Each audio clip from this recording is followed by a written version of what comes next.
All right, let's do your stupid show. Hey, watch him with Dan and Tony. Hey, watch him with Dan and Tony. It's Hey Watching, yeah. Welcome to Hey Watching with Dan and Tony. I'm Dan. I tried to match your energy. I think I did pretty good. Yeah, pretty good. Thanks, Dan. I was going to tell you something personal, but now I'm not going to. No, tell me something personal. I'm dying. I've known you for 6 years. I don't know anything personal about you. Let's go. No, this is no, it's too much. No, wow. This is a hard rejection, guys. It was not personal. It was about bodily functions. So we probably shouldn't go there. So it's not something anybody wants to know. No, I see. No, God, no. You don't want to know this information. Got it. Terrible information. Love it. I love it. Here on Hate Watching, we watch a movie and then we convene to talk about the movie. And this week, I got to pick a movie. Nowadays, I pick a movie, then I immediately forget what movie I picked. Then I text Tony, "What movie were we doing this week?" And then while I'm typing it yourself, I answer myself. Because I always remember once I ask. I get home from work and I have 3 texts from you, and one was just like, "What movie are we watching?" Oh, it's Flubber. I was like, okay, this guy's losing his mind over here. We're watching Flubber. I mean, we already watched it. We did, yeah, I watched it, which I mistakenly thought was Eddie Murphy was in, but he's in The Nutty Professors. This is the one based on The Absent-Minded Professor. Right. 1997, an hour and 36 minutes, the exact same running time as the original Absent-Minded Professor movie. Do you think that was on purpose? Do you think they're in the editing room like, all right, cut 10 more seconds to get it down 1 minute. Let's go. Maybe. This is a Robin Williams joint put out by Disney for kids? Common question. I mean, maybe. I don't think. Let me say, I did enjoy it as a kid. I saw it when I was younger. I have not seen it since, but I remember I had fond memories of it. You know what I mean? Sure. Like it's Absent-Minded Professor. I saw that as a kid. Fond memories. Okay. Do you know who wrote this movie? No. Should I? Only one of the mainstay writers of the 80s and 90s. What? I'm going to try to look it up really quickly. John Hughes? Yeah. No, he didn't. John Hughes wrote this movie. No, that's a lie. That's he didn't. Somebody with the same name might have done it. It's not the same John Hughes. This is not a John Hughes movie. I've seen John Hughes films before, and this doesn't fit in with them. You mean they're generally kind of funny and kind of sweet and kind of heartfelt? Yeah, and the dialogue's usually a little bit better. That's like my big thing. John Hughes, at the sort of end of his career, mostly, formed a production company with this other guy, and they produced a couple of films, one of which he wrote. One of the other ones, which he didn't have any, at least writing, directing involved in, a little movie called Jack. Wait, what? Did we know that when we did it? Absolutely not. Okay. I did not look up the production company, but yeah, interesting. So something was going on. Something was happening with John Hughes, and we didn't know it. Yeah. So he loved Robin. I can't fault him for that. They were trying to make a certain sort of movie that maybe just that mojo had sort of disappeared, because these movies are kind of like Jack and Flubber, kind of like faux John Hughes movies where they try to get to some of those feels that were in there, but they just go in these really, really weird directions that you do not understand. Yeah. I will say I enjoyed this a lot more than I enjoyed Jack, other than all the erections in Jack. Yes. They smartly left the erections out of this movie. I don't know. There's some great stuff in here, which we'll get to, but there's a little, sexual harassment on the part of a robot. So just a little attempted rape. Very strange. Yeah, well, what are you gonna do? You got a robot, you got a human. There's gotta be some sexual contact between them somehow. There's gonna be a little kissy, smoochy going on. So what John Hughes did is he took the original script of The Absent-Minded Professor and he rewrote it. Okay, yeah. So can you just recap for us what the original is about? And because I've never seen it. Same movie. It's the same movie but different. Doesn't get married 3 times. Makes a flying car. Puts the stuff on the shoes of the basketball players. Evil rich guy. Also another guy trying to horn in on his woman. Same movie. Wow. I guess I didn't expect that. I thought it would be, really different. I figured, I was like, I remember the original movie. I remember the flying car. I remember the basketball game. And I was like, oh, okay.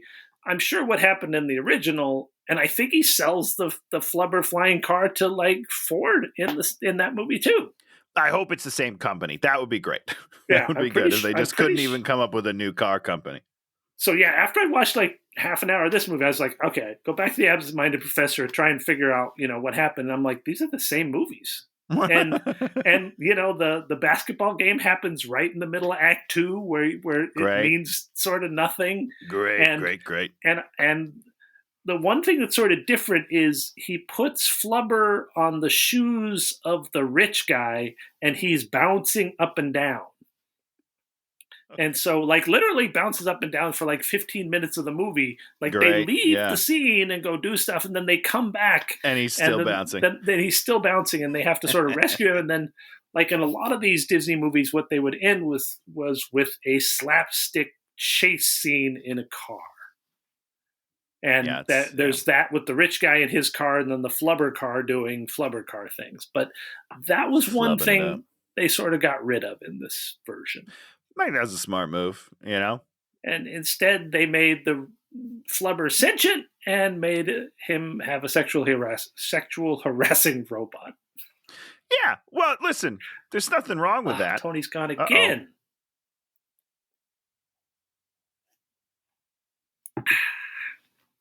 Oh, boy.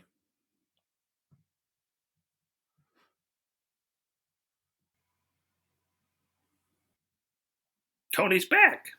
I'm back. I think. I don't know what's going on over here. I'm living in a dead zone. It doesn't say recording. Oh, but it's the recording button sort of. Yeah, I never stopped. So we're still recording. No, we should be. Recording. So this movie does not have a chase scene, but instead has. I don't even know what the ending is. Is there some sort of... there's a weird battle in the... Yeah, there's a fight scene that doesn't scientifically make any sense. And then the coup de grace is that Flubber destroys a man's intestines and kills him. That's how the movie ends. So. Yes. Oh, so yeah. So in the original, no flying robot, sexual harasser, and no sentient... The Flubber is not sentient in the... Okay, so original. Dan, this is my biggest question. It is sentient, right? It is absolutely sentient. Okay, so here's what I don't quite understand. Then is that we're tearing off pieces of him to make smaller things, and then are the smaller things sentient? I don't understand. When he makes it into a spray bottle, then what is that? Is he melting part of a sentient creature? I don't understand. Couldn't tell you the answer to any of those questions because that aspect of it makes no fucking sense. Okay, so, all right, we'll put that in the back burner. Next question. It seems like it can, what's the word I'm looking for? Split itself off, right? Sure. Replicate. Yeah. You know what I mean? It can what is that word? It can divide itself. Sure, and then they all seem to have their own... And recombine if he wants to, but it doesn't have to do with his mass. So he never loses mass, does he? Well, he doesn't lose. The thing is about this size, and then it turns into a bunch of little balls, so it sort of retains the same amount of mass. But during the dance scene, I remember seeing a bunch of people the same size. Yeah, but I think they're smaller than the full unit of... Because the little tiny guys that are the audience are pretty small. Okay. So you think he does retain some semblance of mass? I mean, they certainly, when the thing breaks apart, you don't get two that are the exact same size ever. They tend to go Get smaller. Okay. But do I think if you collected everybody from the Mambo scene and weighed them, I think it probably would weigh more I'm not sure that Flubber. I obviously didn't do it scientifically, but I'm just checking because it kind of seems like Flubber could just take over the world because it is sentient and seems to be able to divide itself and still have the same amount of force. Force and energy. And he's using it and making it into creams and into Tony's gone again. No, he's not gone again. Making it into creams and things along the way. So which I don't understand. It just doesn't make any sense to me, Dan, and it scares me a little bit. If you're looking for the amazing thing is there's less science in this Flubber movie than there was in the original. So take that as you will. Okay, copy that. Yeah, not good. So we start hour 36. Flubber, John Hughes. Titles are just clouds. And these sciencey fonts, these really that are cool equations. They were terrible, right? It's just me. They're like no, they were really bad. As a title sequence, it was pretty terrible. I did like the music though. It was a nice jaunt, Who did the music? John Williams. Actual Danny Elfman. Oh, okay. Actually, that makes sense. Yeah, I was bopping. There were times in this movie where I sit there and I was like, think to myself, if there wasn't a nice Danny Elfman score over this, this movie would just be used garbage. Well, what I did see in the credits is that one of the songs is called the Flubber Mambo, so I loved that. Yeah, that was a Flubber Mambo. That must have been a Danny Elfman jam. Yes, he definitely wrote that because I believe, small town newspaper boy, college close to town. Great. An alarm goes off, which is a trash can exploding. Is that supposed to wake? Okay. Is that him waking himself up? Is that no? So he hits the wrong button, but I don't understand what that button is normally for. So his alarm clock is going off, and he's looking for it, and then it falls off the table. So he's not hitting his alarm clock, and he hits a button that shoots his trash can into the sky. I understand that they're going for some sort of a joke here, which is great. But when would you ever use that button? What is the good of that button? Yeah, I don't know. I don't know why you'd ever want to throw your trash 50 yards into the air. I don't know. So then we go downstairs. We get the Rube Goldberg breakfast. Do you know what that means? Those are words that I've heard before in my life other than breakfast, but I do not know what it means. No. Rube Goldberg was a guy who did these drawings of machines. So basically it would be all these crazy things happen to break an egg. And so I do like the egg one, though. Yeah, filmmakers have used things like this where they make a Rube Goldberg. So if I say it's a Rube Goldberg machine, it's like something that goes through all these extra steps. Okay, yeah, so that's a word. That's the words that I've heard. Those are the three words together. Machine, not breakfast. Got it. Yep. Yes. I like the egg one. The egg one I think is cool because it's a laser, and I am terrible at cracking eggs. I'll tell you, so many shells in my eggs. It's the worst. Terrible. You just got to go for it. We made Weebo, the flying robot. I did not look up who did the voice for Weebo. I think we looked it up, and I think it was Ariel from The Little Mermaid. And that's just some girl or something? I don't know who that is. Yeah, it's a woman. She's great. I don't know. That's all I remember was that she played Ariel in Disney's Little Mermaid. Weebo's this little flying robot. Could fly anywhere. It's sentient, another sentient thing in this movie. Yeah. Can fly anywhere, has a little screen that pops up that plays a lot of Disney clips because it's a Disney movie, so they can do whatever they want.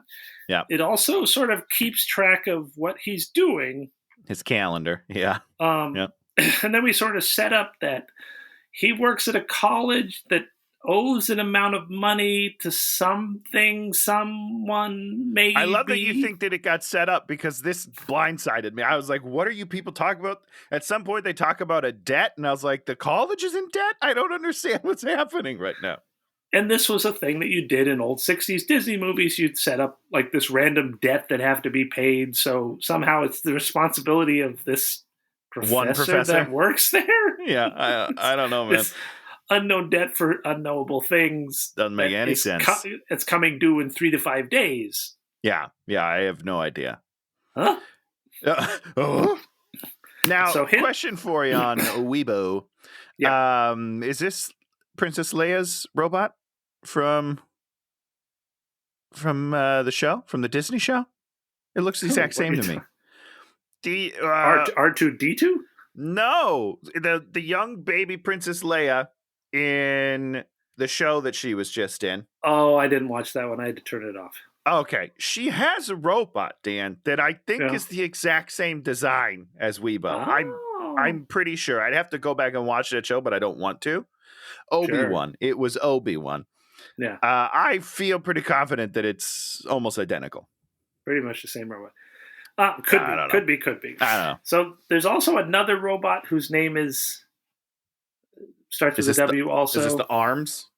Yeah, there's like one that does stuff, but it doesn't talk and it's not sentient, so we don't have to worry about that. So he's trying to make a magic energy source. I guess so, yeah. So now we set up that he has tried to marry the college dean, I think she is, and failed to get to the wedding twice. Okay. And now Weibo keeps showing a thing that's talking about the wedding, and then he just always looks differently, or Weibo's trying to hide it. I couldn't figure that out. She's trying to hide it. So she goes through the calendar, and every time he looks away, she flashes the wedding, and then when he comes back, she turns it. So it's, she's technically doing what she was supposed to, but she's skirting the corners there because she's in love with him, Dan. Weibo is in love with him. She's deeply in love with her creator, which is weird. It's very weird. And it's not just, it's like sexual love. Oh, yeah. She creates hold on. The robot is sexually threatened by the real woman. Correct. Yeah. Yep. Which makes sense, because as a robot, you don't have a lot going for you. No offense, robots. So he goes to school, and there's this very classic gag of him going to the wrong... Is that a classic gag? Because it goes on about 3 minutes too long. He's full on... You say. I want you to talk about that classic gag of what happens.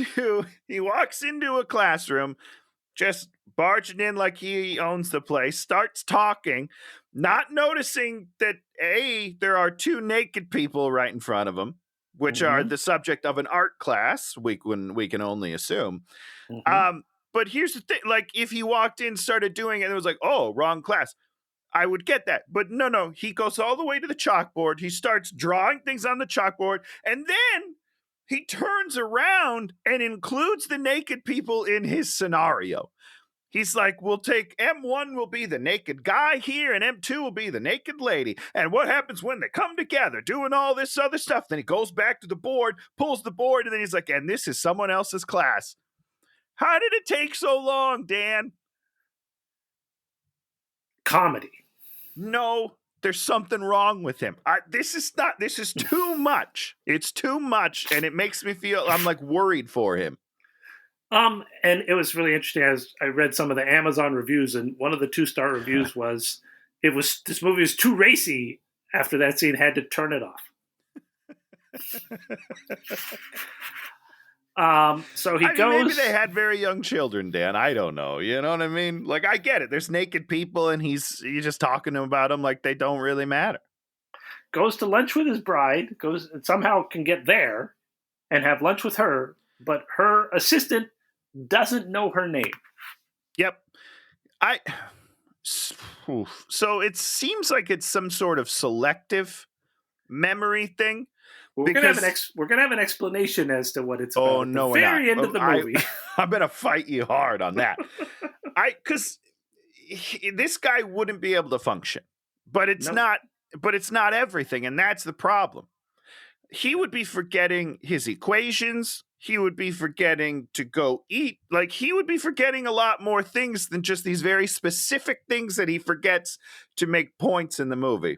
I don't like to try to make jokes during the movie. Oh, yeah, trying to make great jokes. Great jokes. And that's the whole thing. You haven't built a character. You've built like a device to but set a up broken jokes. device. It's not. Yeah. It doesn't work. No, a very flawed device. Although, having said that, at this conversation, I'm sorry if you're going to talk about the conversation. No.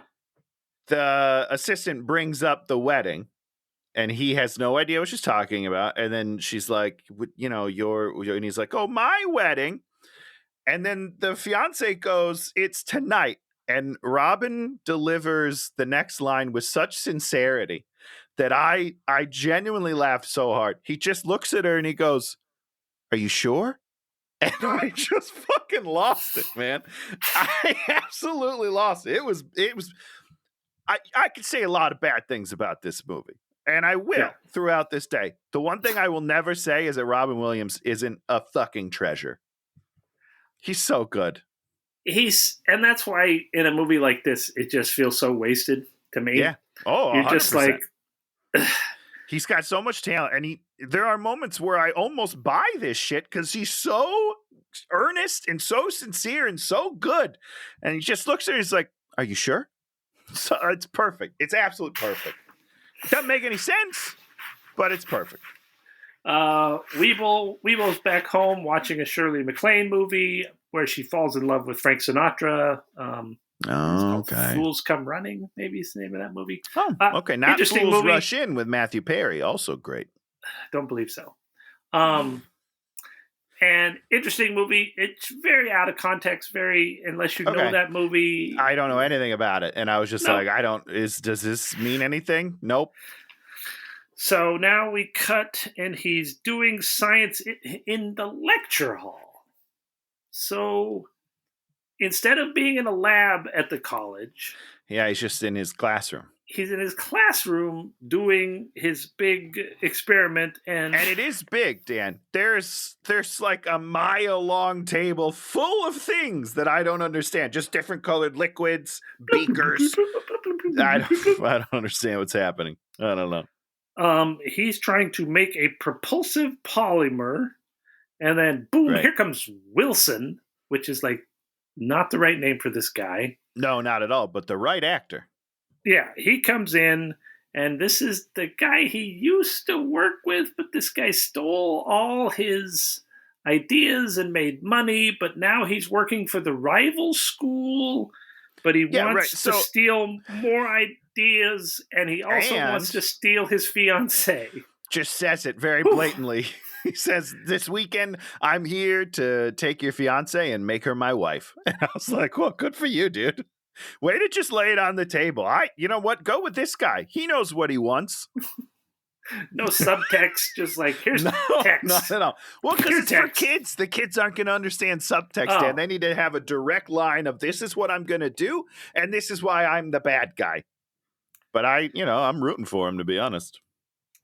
Let's see. It's hard figuring out this. Because she deserves better. No offense to Robin Williams' character, but she deserves better than a guy that's never going to remember she's even alive. You know? So back at the house, he goes and starts doing, I think, more experiments. Yeah, just more experiments in a different place. But it's the same experiment, right? Technically, it's an extension of that experiment, just in a different location. Feels like a silly idea. And Weebo has deleted the wedding information, and then Weebo's getting hot, and then he's like, oh, you're getting hot. That's the key to everything. I was thinking cold, so now I will think hot. And then after just 2 minutes, he blows up the house with the quote, wow, what a bang. What a bang. Which, I don't know if you remember this, but last week's episode, when we did All About Steve, Thomas Hayden Church falls down a hole and pops up, and he says, wow, what a drop. And that made me laugh hysterically. This one did not. I don't know why, but one of them worked, one of them didn't. So we come to the wedding place. Sarah's there crying. Yeah. And as we as adults watching this movie just go like, why didn't someone just drive over to his house and pick him up? Ding, ding, ding. Here's the thing. Okay, cell phones aren't a thing. I don't really care. Just have somebody at the house with him to get him dressed and bring him to the thing. He missed it twice already, lady. This one's on you. Okay? This one is entirely on you, lady. The dude has like a mental deficiency, and if you do not understand that he doesn't remember the name of a person he's met 100 times. 1 billion times. Yeah. That's a guy with a problem. That's a guy literally with a problem. 100%. Yeah, not just a little somebody spacey with him, it's entirely your fault. I don't feel bad for you at all. So boom, we go back there. Why did I write 2 years? 2 years. 2 years. So boom, the house has exploded. He wakes up and he sees the thing on the floor, and so he kicks it. He kicks the container of flubber for some unknown reason. I don't know why you would ever do that. It rattles, and he opens it and he says, "Wow!" And then here comes the flubber, and here comes the wackiness of the flubber. Flubber is sneezing. Flubber is bouncing. He hacky sacks with it. He Russian dances with it. Wait, I just want to. He's hacky sacking with it with multiple ones, and he goes, "I'm the hacky sack king."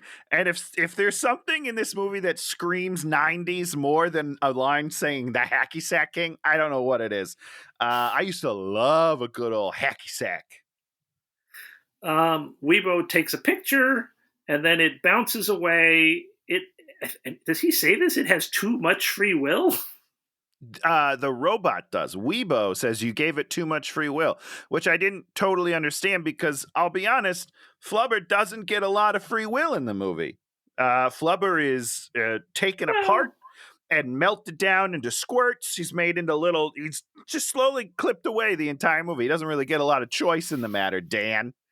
So now we get this wacky series of things where he bounces around town.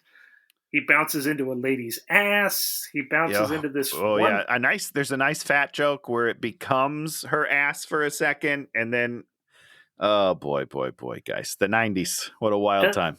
Bounces through people's houses, and then there's like this one kid who becomes this running gag who gets to see Flubber or things happen like 3 or 4 times. It's just like so uninteresting. So incredibly I disagree because this is to me the most interesting thing in the movie because where does he live, Dan?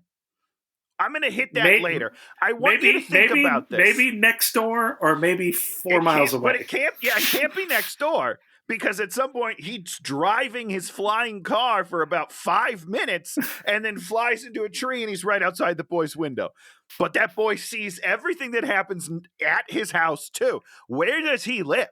This kid lives in some sort of vortex. Oh, no. His parents are divorced. He lives in 2 different houses. So they've made the exact same room for him at both places so he doesn't feel any anxiety. Dan, I love this idea. I think this is really. You know what? I'm always solving the problems, Tony. I'm a script doctor. I'm solving your problems. You're the script guy. I'm sorry. I'm sorry. I shouldn't have doubted you.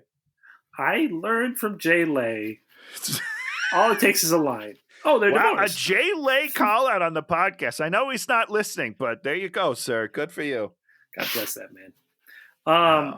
And so then he runs upstairs and goes and. Here comes the flubber. Boom. Surprise, I've got a catcher's mitt. Why doesn't it bounce off of a catcher's mitt? That's Dan. I have a lot of those questions because I don't understand. It seems because they say that he exerts more kinetic energy than you put into it, and that's why it's going all around. But it also seems to be able to stop on a dime, which I don't think makes sense. Disperse that kinetic energy. It just decides when it stops. I don't understand that at all. It also randomly decides when to start functioning too. Right, but it also then has triggers. So there's no set rules for Flubber, and I just can't wrap my head around it, and it makes me confused the whole time. It ruins the whole movie for me.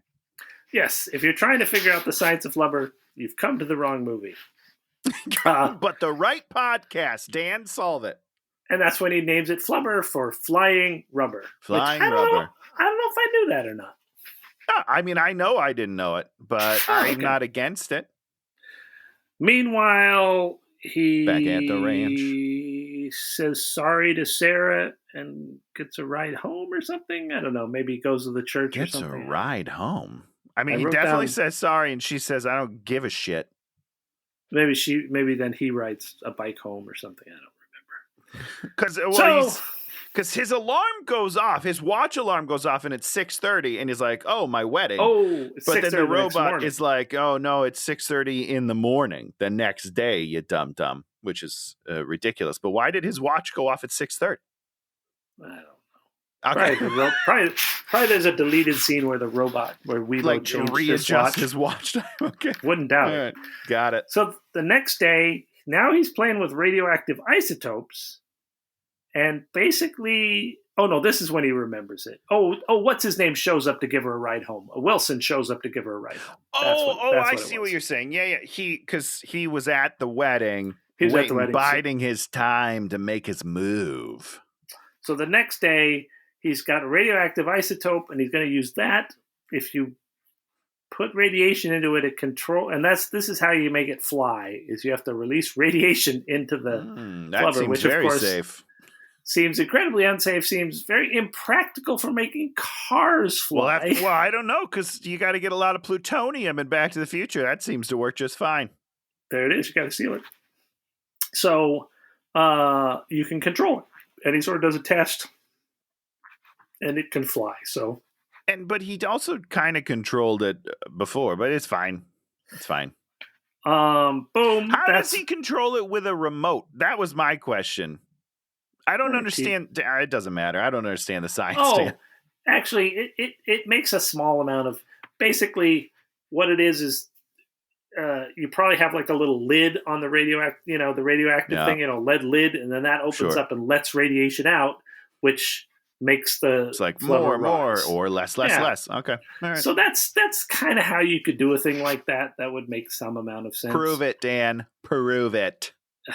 So this is the point at which he says the alarm goes off 6:30, and then Weevil tells him, "Oh no, you missed your wedding." It's done and dead, guy. So now we cut to the school. There's Marcia Gay Harden. That's his paramour, his lady love, sitting at her desk. Okay, this is like the head of the whole school. Sure. The little calculator. Come on, she's working on that debt, man. She's running the numbers. Got to figure out how much debt we need. I'm not sure that's how it works. Oh, that's how it works. He's there. She says, "You have a lot of nerve." And then he's like, "But I've got Flubber." And then she talks about her heart. And then he's like, "Come watch Flubber." Climbs out the window, puts Flubber in his pants. Yeah. And then jumps out the window, but the Flubber decides to leave. Yep. So he falls, what should be to his death. He falls out of a second-story window onto his back. Just straight onto his back.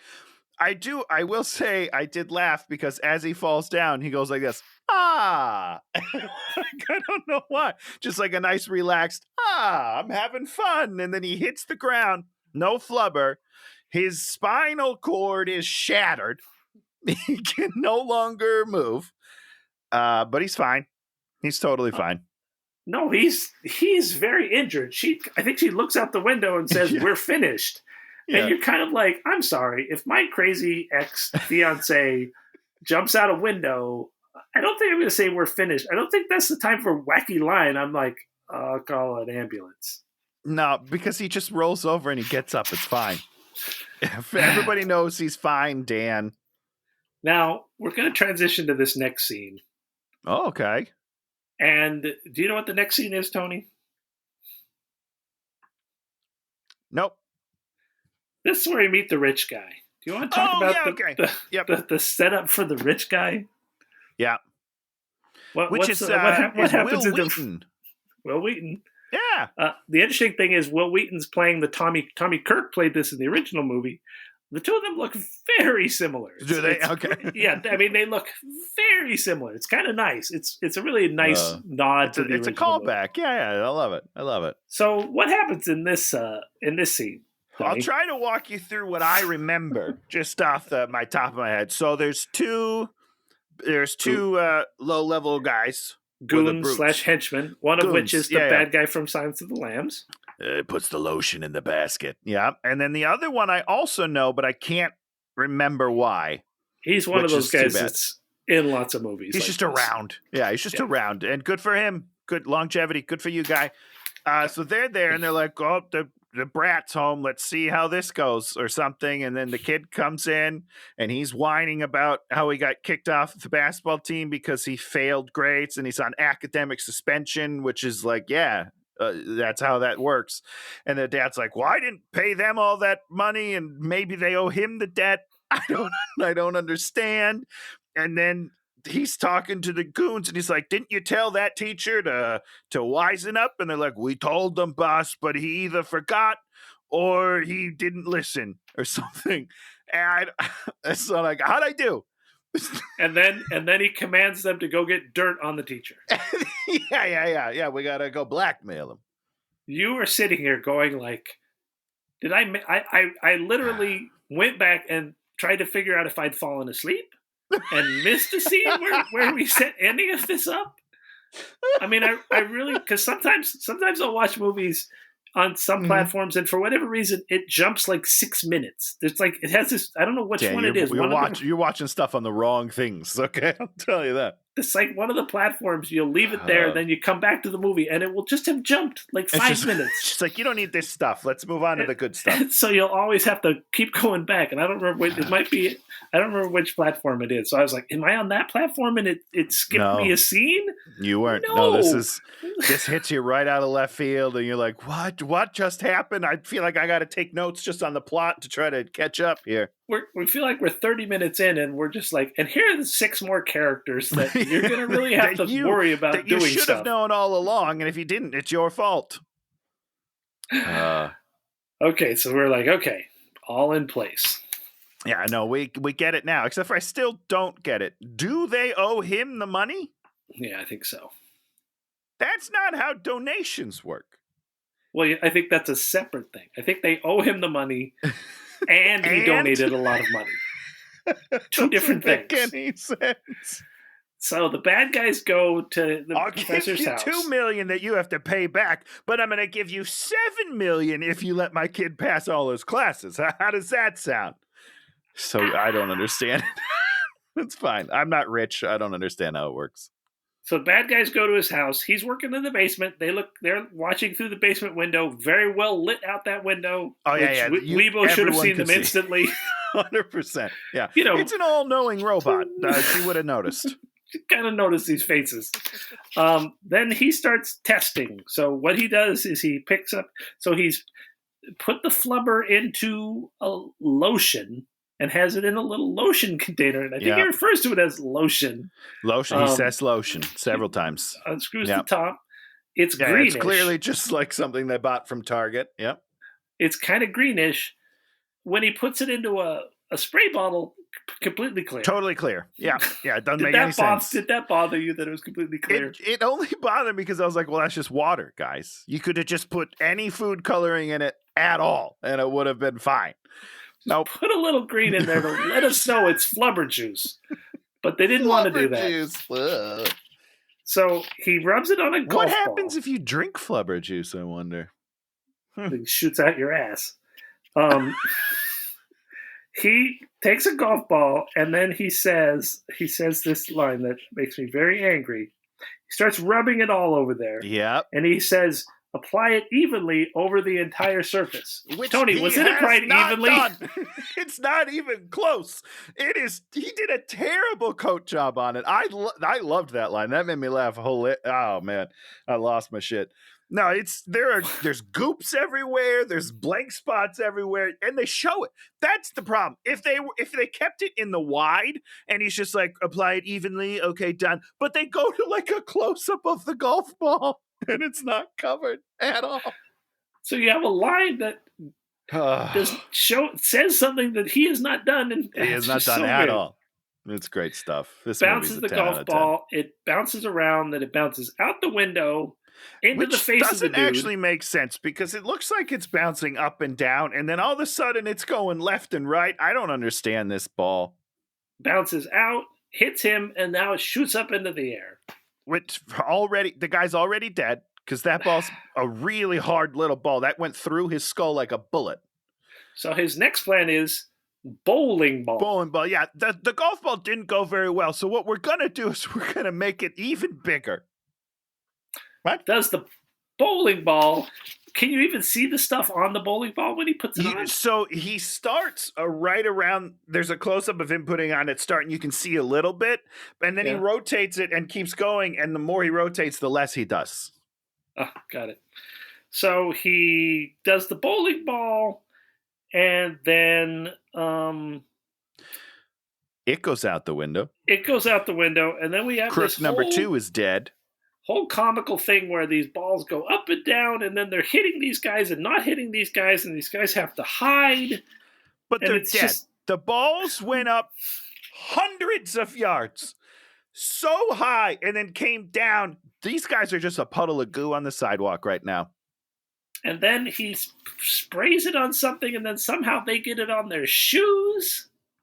Well, because what does he do? He sprays the ground with it or something for some reason? He accidentally sprays out the broken window, and then they step in it, so then they get it in their ground, and then they bounce into the stupid kid's window, and he sees them in his... Which... Again, where does this kid live? Because later on, right next door. Drives 6 blocks, and he's somehow at the kid's house. Oh, man. And so they just kind of flee. And now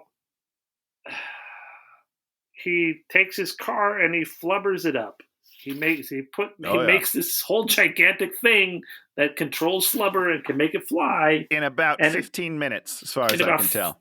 15 minutes, and then the Flubber is locked in there, or half the Flubber. I don't know. Some amount of Flubber's in there. We don't know.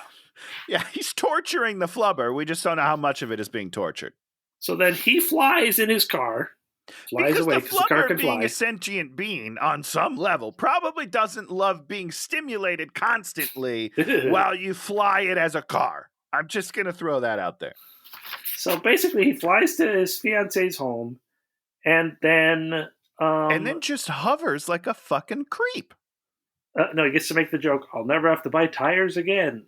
Yeah, he does make that joke. That's right. Oh, but before he gets there, he crashes into the stupid kid's tree. So here's the third kid thing. Which is how I know he doesn't live next door, because he's been driving for a while. The guy's not driving in a circle, Dan. He's going somewhere. He's going to his soon-to-be wife's house. Honks at geese, does loops, looks at the full moon, kind of solitude, then turns it off, it falls. Yeah. Then he almost crashes. Hold on, don't skate over it. It's funny. They're up in the sky and they're looking at the moon, and it's like, the peace and quiet. And to get peace and quiet, he turns off the car that is flying them. And then they start falling. He doesn't panic. He just goes, oops, I turned it off. I'll just turn it back on. And it doesn't turn on. He's like, oh, must be flooded. Like, I don't understand what's happening. This guy is falling out of the sky, and he is cool as a cucumber. I love it. So then he goes and creeps on his fiance with the ex-friend Wilson is hitting on her, and he spies on them, flies around. This thing makes a big noise. It makes a lot of noise because he just turned it off in the sky so he could have quiet, and somehow then immediately. They never hear this noise, and he's like literally just like floating, like he's right just there. right up. He's probably 20 feet away from them in the sky. Nobody looks up one time. Nobody's like, I got a weird feeling there's something right over my shoulder. I walk the dog at night, and I walk the dog early in the morning before the sun. Shouldn't do that. I have to walk the dog. What? Not at night. You're gonna get robbed. Could get robbed. The thing you notice when you're out at night is movement. 1,000,000%, because you're hyper aware because it's nighttime. If there was a car floating in the air, making a noise, instantaneously you would notice it. Yeah, 1,000,000%. And you would probably think it's a UFO, which is cool, but you'd still be scared. So the Wilson wants to kiss her. She doesn't kiss him. They make a date for the big game.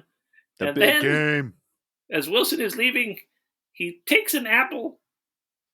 What's the name of the main character? Let me check my notes. I don't know if I wrote that down anywhere. I don't know. It's another half an hour in the movie till they actually say his name that I remembered it. Philip. His name is Philip. I don't really like any of the names that they've chosen for their characters, and Philip doesn't feel good to me either. Nope, terrible name. Dr. Phil. I like it again. Throws an apple at him, hits him in the head. And yet, he still doesn't see him? He's been accosted from the sky, and you're telling me this guy still doesn't look up to see what hit him? Doesn't make any sense. Back home, he's feeling crappy, goes to bed. Weebo's in the thing alone. Or maybe Weebo hits on it. Weebo hits on him, says, I wish I could make you feel better. And Weebo has kind of a sexy voice. Kinda. Oh, Dan, I'm into it. He goes to bed. Yeah. Weebo does a weird science thing. Too many of these people. I mean, goddamn, John Hughes, did he write Weird Science? Yeah, I'm pretty sure. So he's stealing his own weird science bits. I guess you're allowed to steal your own bits if they're your own bits. It's not even stealing when it's your bit, Dan. You're just reusing it. He recycles his own terrible bit. Well, she makes a woman's face out of a bunch of random women's faces. Which is out of a bunch of faces, yeah. Didn't they take like different eyes from different people? Yeah, but then when they come together, they're the same. So don't worry about it. Makes a woman. What's the outfit of the woman that he makes? It's like a nightgown, right? Like a creepy nightgown?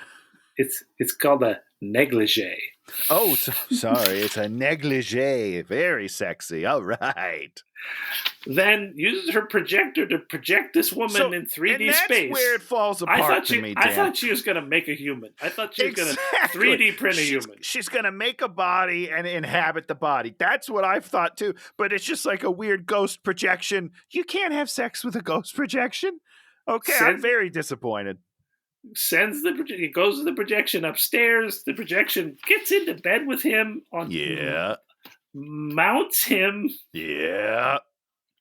And he wakes up, and the thing disappears, and then Weebo runs away, and then plugs herself in downstairs. Yep. And then to be asleep. It's just assault.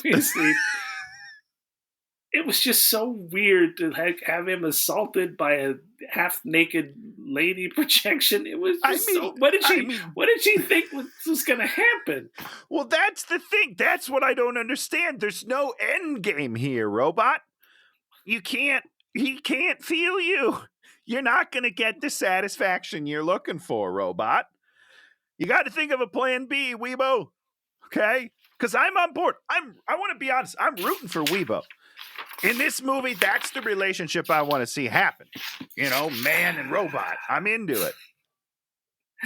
So he basically says, Weebo, I've come up with it. The big game. And we're just like, oh, God. Oh, boy. So he goes to the court, and he puts Flubber on the ball, which would fuck up the ball.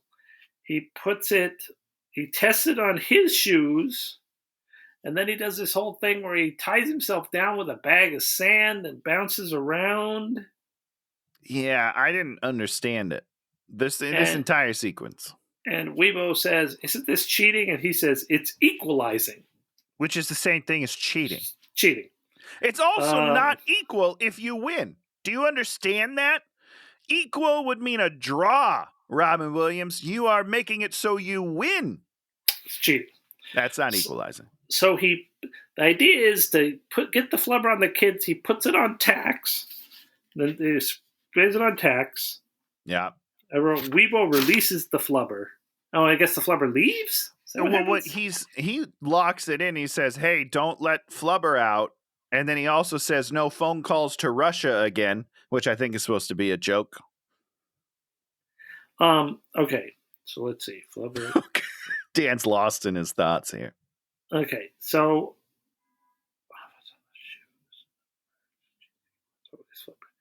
then we cut to the locker room.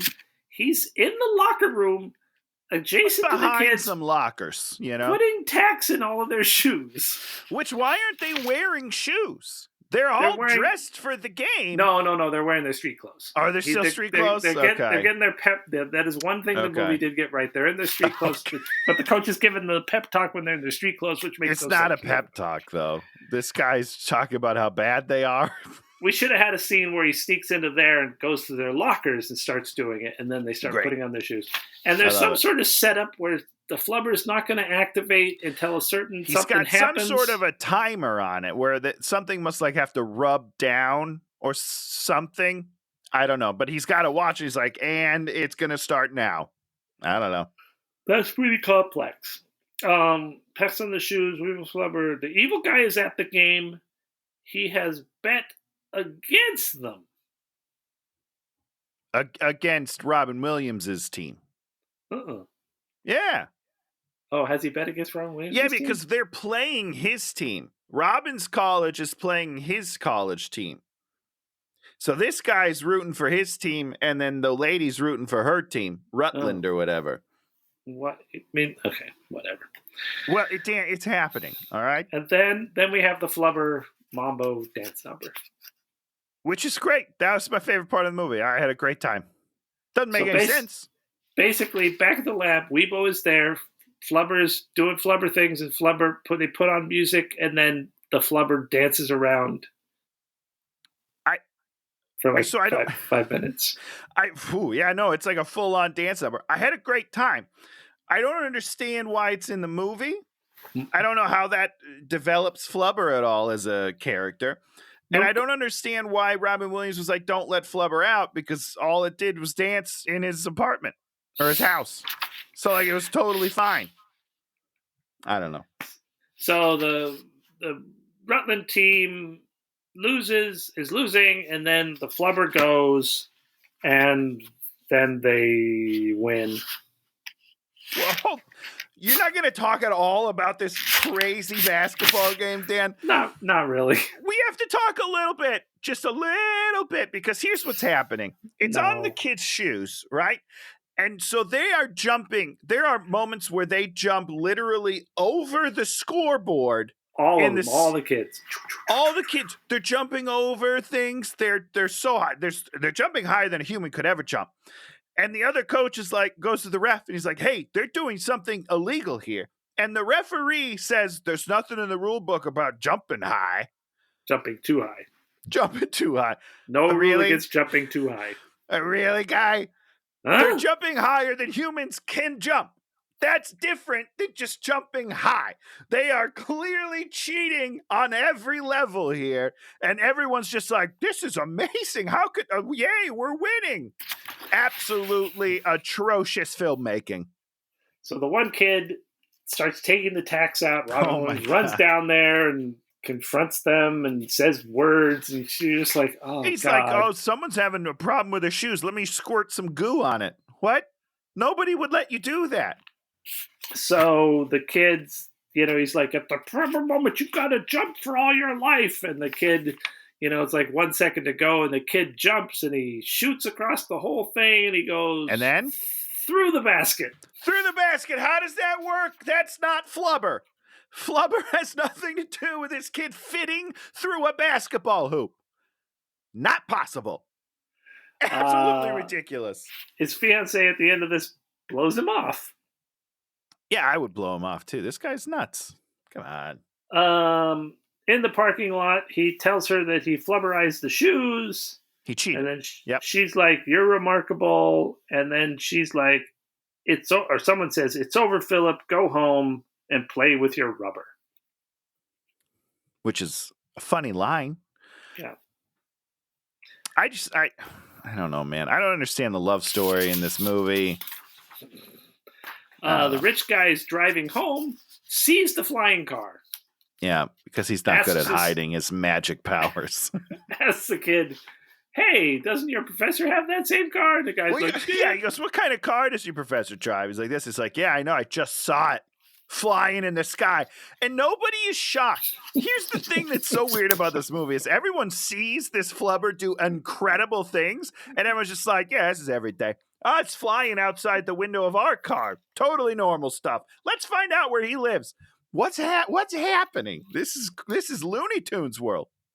So he gets home. He's all bummed because the Flubber gambit didn't work, sort of. Right. But it did work because they won the game. It just didn't win the lady.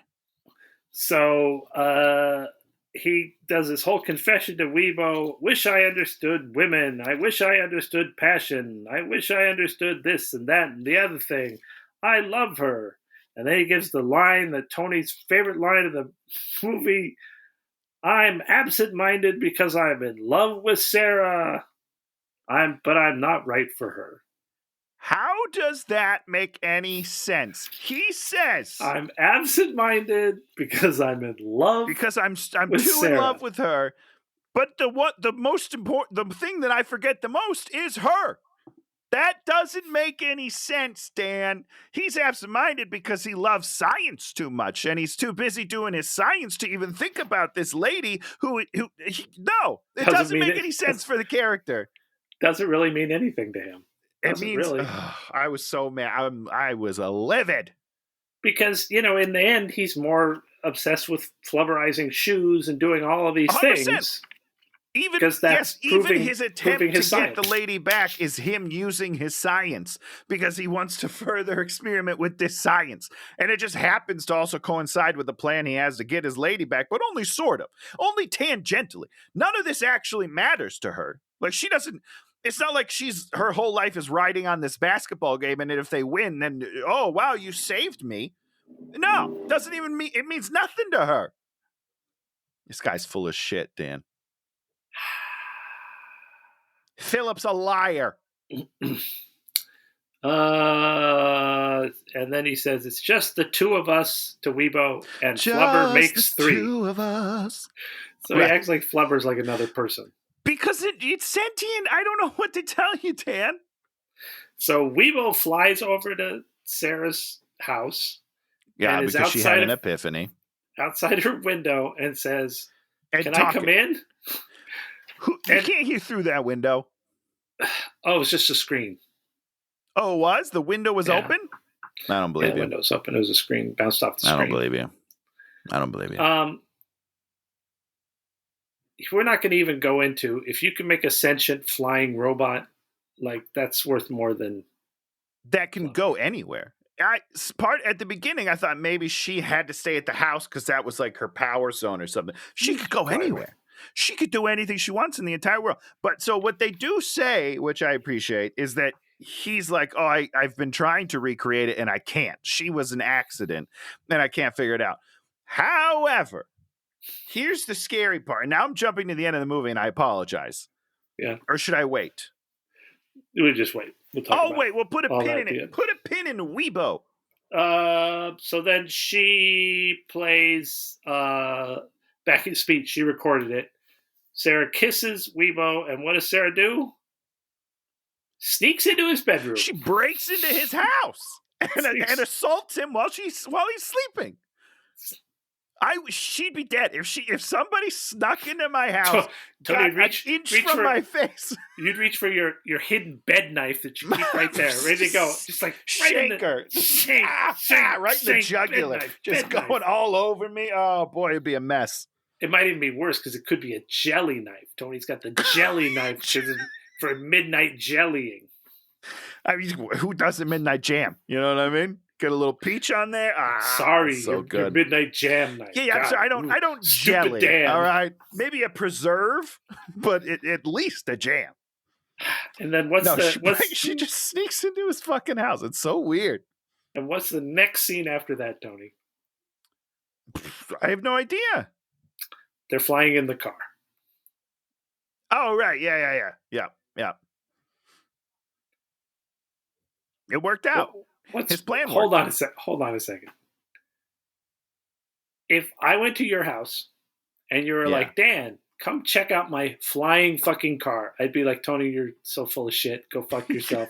And then when I sat in your flying car and then we flew away, I'd fucking lose my fucking shit. No, Dan, you're thinking about it wrong. You would do nothing. You would just be like, oh, we should sell this. This is cool. We should sell this to somebody. Someone's gonna like it. I would get there.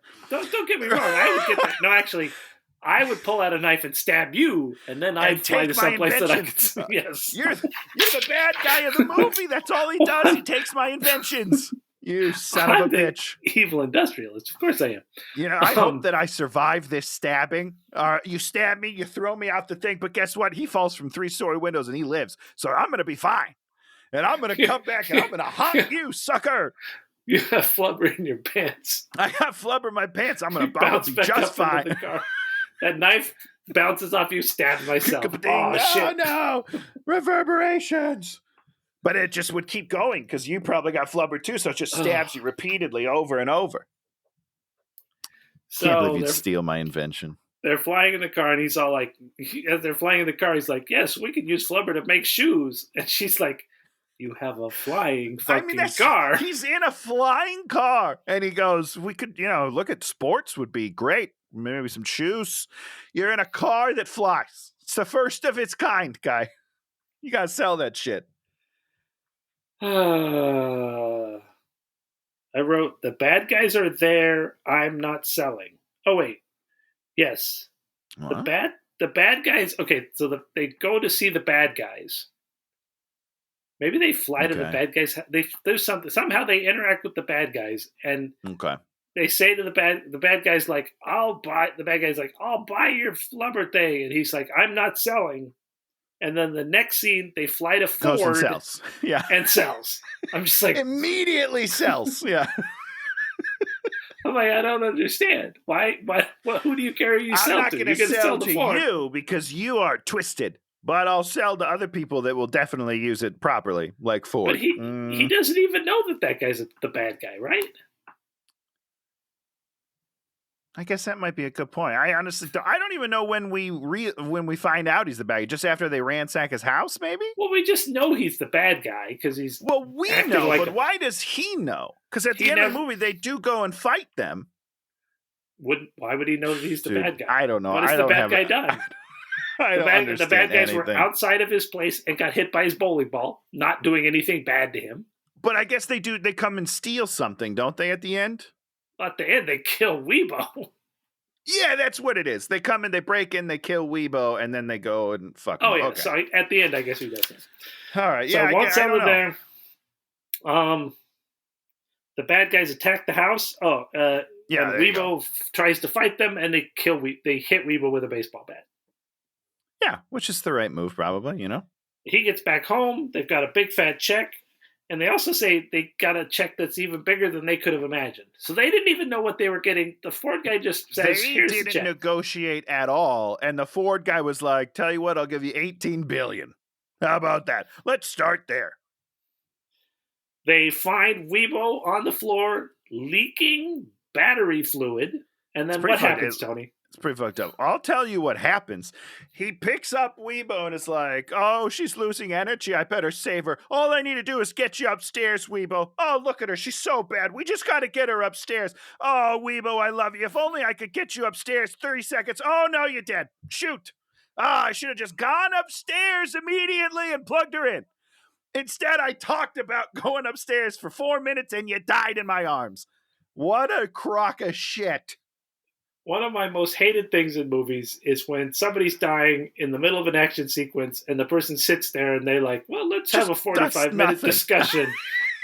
Drives me crazy. This is 1,000 times more egregious. This guy talks about what he's supposed to do and to save the patient. It's not difficult. It's not like, oh, I wish I had these tools that I just don't have. I can't do anything. I just have to walk up my stairs with you in my arms and plug in a cord. That's all I have to do. Takes me 8 seconds. Why are you setting up a thing that you can do that you're not doing? Never going to do. You have no intention of doing it whatsoever. It's like, maybe secretly Philip is like, well, now she's out of the picture. I can move on with my wife. Maybe he's just trying to placate the robot while it dies, but really he's happy she's dead. Weebo dies, and he's like, what happens to the soul of a machine? Of a machine, yeah. What the fuck are you talking about? Deep thoughts, man. I love it. And nobody says anything to that. It doesn't. They just continue with their conversation anyhow. Life is gone. She was just a glorious accident. and then boom, her little screen pops up and it says stork, and you're just like, what? and then the woman says, well, what if there's like some secret file that is important? Why would you think about that? Why is that? Why? How would that come to your mind? You don't know. And then they're both like, but what was the word? The word that we just saw 30 seconds ago. What was that mysterious word? She's absent-minded, Dan. Mm-hmm. She's not. She's not. She's very observant. So they figure out that the magic word is the stork file? Now, yes. And what does the file do, Dan? What is the file? The file is plans to make your daughter that's part you and part me. There are two things we have to talk about here. One, that's fucked up. Oh, this is her. This is her in her negligee form. Blows him a kiss. Yeah. And says that the name of the fucking new robot should be We Bet. Yeah, I don't understand any of that. It's creepy because she made a child for them. She made them a child. But aside from the creep factor, this means that this robot has figured out how to make other sentient robots. Well, more That's importantly, a terrifying thing, Dan. It's like now they're just going to want to have sex with us. Well, let's hope so. Let's hope that that's where this goes. Because if it's not that, then they're going to take over the world. I'll tell you what. If the world that we live in, when robots gain sentience, is that they then just want to have sex with us, that's fine. Don't they're going to want to have sex. They're going to want to have sex with us all the time because that's all she ever wanted, right? That's her want. Which is great. But if you think about it, what if you're trying to drive to work? Do you really want to be having sex with a robot while you're trying to drive to work? Yes, I do. Have you been on the 405, Dan? It is a parking lot. If I could be having a little fun time on the way to work, sign me up. I'm going 6 miles an hour. I'll be fine. I can figure that out. But here's the problem with sex robots, right? Is that we're not gonna procreate anymore. Tony, tell us the problem with sex robots. Is we're gonna be so busy with the robots, we're not gonna be with the humans. We're gonna stop procreating. We're extinct. The robots win either way. They're gonna use up all our seed for nothing, because it doesn't mean anything to them. These sons of bitches. These robots are smart, Dan. So now they've decided they're going to fly to go save their flubber. They go to the rich guy's house, and then he goes in, and he's like, I'm here to sell you flubber. What? Then we sit down and have like this weird negotiation scene that makes no sense. Yep. And then he agrees to it, and then Wilson is there, and then he's got a squirt gun, which he squirts Wilson in the face. And then they fight. He squirts... The bad guy squirts him in the face. Oh, yeah. Which is an incredible scene. And I'm sad that you don't remember it, Dan. I remember. But the guy takes the water bottle. The bad guy takes the water bottle. No. He frisks him, finds the gun. It's in a gun-looking squirt gun. Oh, and it's a squirt. Yeah, it's a squirt gun. Squirts him in his face. You love this. You love this scene, didn't you? The bad guy's like, well, just give it to him. And so I think he squirts him more in the face. He's like, no, give it to him. He squirts more, and he's like, no, put it in his hand and give it to him. And then he squirts the hand. This is some great comedy, Dan. This is 10 out of 10. I was losing my mind. It's brilliant. Brilliant. See, if this was in like a corny Tony movie, it would be great. I get it. It'd be great. But in this movie, you're just like... Does it fit the rest of the tone of the movie? No, of course not. But there's a moment of brilliance in it, and I appreciate it. So Flubber is flubbering around, and then it beats up the bad guys, and then it goes into Wilson's mouth, and then it bounces all around inside of him. Which has torn him to shreds. Your intestines are not that strong. They're not going to be able to withstand all of that kinetic energy bouncing around. He is a mess inside. Then it shoots out of his ass. And it's scary. Because it shoots out of there. But he's fine. Tears a big hole in his pants. We don't know that he's fine. He just kind of goes like this. And then falls over. He's probably dead. He's bleeding from every hole in his body right now. Would have been better if there had been blood spurt out his ass when it came out his As he bursts out, just like blood and guts everywhere, and you're like, "Go, Flubber!" They leave, and then next morning, newspaper professor saves college. Which, Dan, how did that happen? I honestly don't understand how the plot gets wrapped up. He got the big check from Ford, and then he could just use that to pay off the debt of the school. Is that it? Yeah, that's it. All right, but the guy's still going to accept the check. He just got assaulted. Isn't he suing Robin Williams for millions of dollars for damages? Yeah, the guy is with the ass blown out, maybe. Probably. This guy's got to get a new ass. You know how hard it is to get a new ass this day and age? It's ridiculous. And then they get married, but they get married on videotape because he can't be there for an unknowable reason. He's doing experiments, I guess. He doesn't even forget. He just decides he doesn't want to be there. I don't know. And then We Bet is all through this, like, saying words in, like, this teenager patois. Yeah. And you kind of don't... It's so weird. And then the stupid kid for the final... This is why this movie's a failure, is because this is the third final bit. Yeah, and this is your final... Too many. The kid is flying in a plane, and he opens the thing, and they're on their honeymoon flying in their flying car where there are planes flying at the same level. Yeah. So incredibly dangerous, by the way, to even get in that airspace. But can they fly that high without being in an encapsulated thing?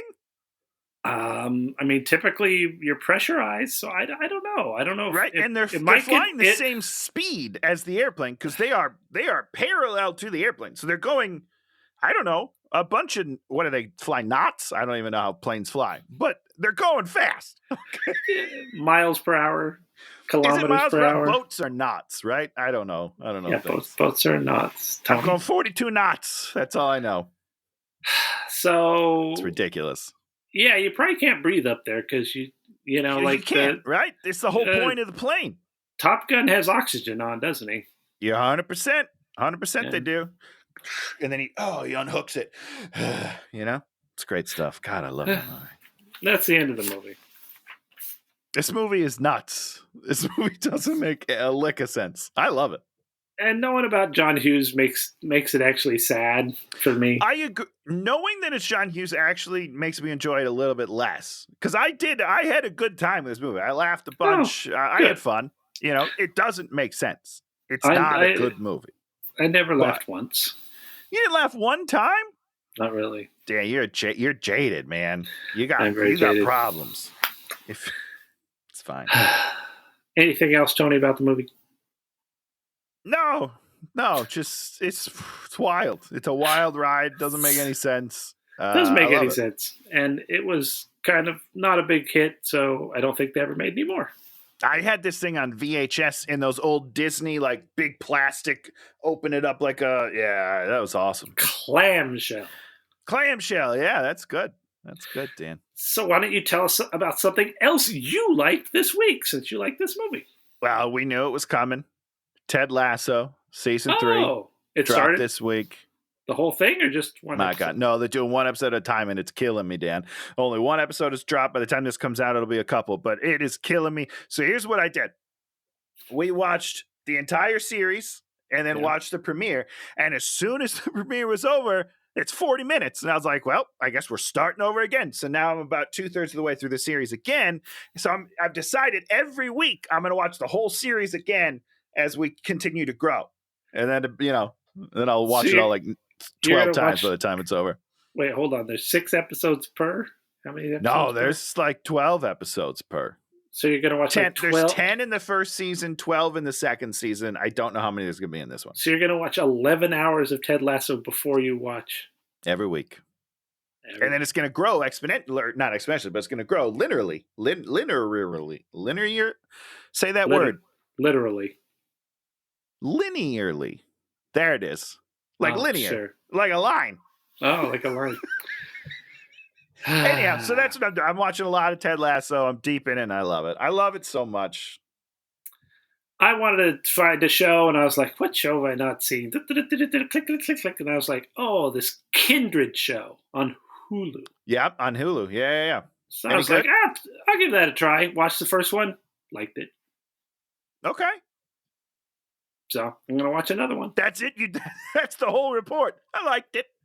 I don't want to say anything about it because I didn't know anything about it.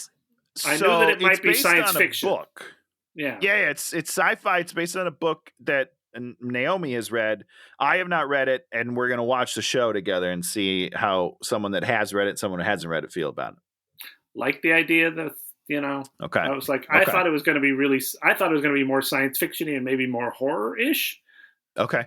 But it's kind of not so much. Interesting. It's interesting. Okay. Very interesting. Because when you go into it without any information, which I had no information. Yep.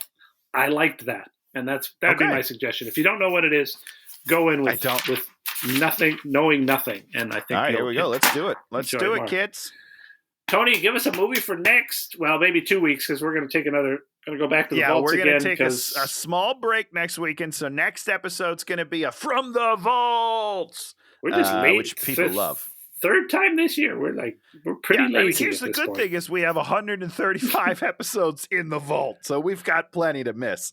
Yeah. But in 2 weeks, as promised, Dan, if anybody watched All About Steve, I alluded to a movie that came out the same year that I think is worse, and we're just going to watch it. It's called The Ugly Truth with the Heigl lady and Gerard Butler.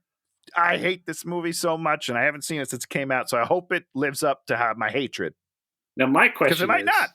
I want to ask you this before we start it, before I see anything of it. Ask it to me. What do you Who's more hateable in the movie, Katherine Heigl or Gerard Butler? From my memory... Yeah, just, it's Katherine Heigl. Oh, but to be fair, you can't understand half the words that Gerard Butler says, so I don't know if I'm supposed to hate him or not. Oh, interesting. This is what I remember. Again, in 2009. I haven't seen this in 13, 14 years, people. Yeah. But I saw it one time, and I've hated it since. So I'm excited to go back and see if I was right. I wasn't wrong, but if I was right or, over exaggerating it, who knows? Now, has this been on your list forever? And this has not. It just came up when we were talking about All About Steve. I just remembered how much you hated it. I was looking at the list of other movies that came out in 2009, because I was like, there's no way All About Steve is the worst movie to come out in 2009. And lo and behold, it was not. Not even close. Cool. So there you go, Flubber. Hopefully we'll get back to a movie that is truly, where people need, like the Flubber, it's like, I did not enjoy it. It is a kid's movie. Did. Yeah. And I didn't, there's weird stuff, but, you didn't, a lot of weird stuff. Call for the death of anyone, Someone should be punished for this. It's one of those, no one needs to be punished for this movie. It's trite. It's a trifle.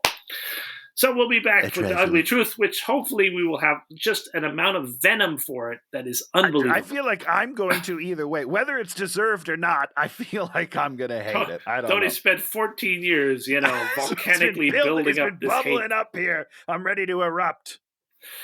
If you like what you see, give us a thumbs up, maybe subscribe or leave a comment. Or if there's some movie you'd like us to do, we will do whatever movies you like us to do, actually, you could pick us one of the greatest movies ever, which, and I'll still hate it. We'll watch it, but we're going to probably if you pick a really good movie for us to do, we'll probably call into question what your problem is. Well, now they're not going to do it, Dan. Now you just talked them out of doing it. We won't do that. Send it in. Well, no, I don't want people picking good movies for us to do. I want people to just listen to us and pick movies, Dan. Okay, any attention is good attention. Tony's an actor. All he wants is attention. It's what I crave, ladies and gentlemen. So we'll be back next week with a From the Vault, and in 2 weeks, whatever that Katherine Heigl was, The Ugly Truth. The Ugly Truth. So maybe we'll see you then. Goodbye, everybody. Bye-bye. Hey,